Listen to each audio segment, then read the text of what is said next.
Welcome to Chillin' 101. We hope this video helps. In this video, I will show you how to make rice kheer for a 6-month-old baby. First, let's gather our simple ingredients.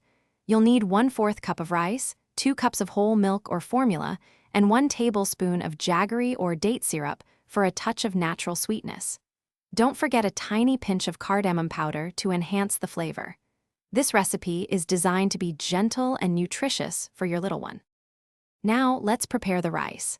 Begin by washing 1/4 cup of rice thoroughly under running water until the water runs clear.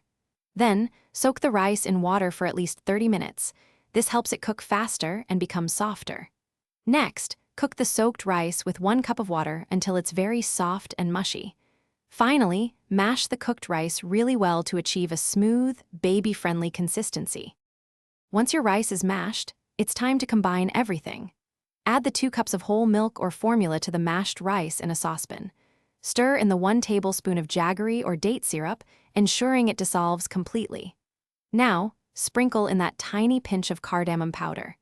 Gently simmer this mixture on low heat for about 5 to 7 minutes, stirring frequently until it thickens slightly to a creamy texture. Before serving, always allow the rice kheer to cool completely to a safe temperature for your baby. Start by offering a small portion, perhaps 2 to 3 tablespoons, to see how your little one enjoys it.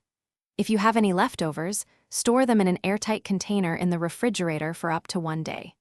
When reheating, do so gently and add a little extra milk or formula if the kheer has become too thick. Thanks for watching. Consider subscribing if we helped you.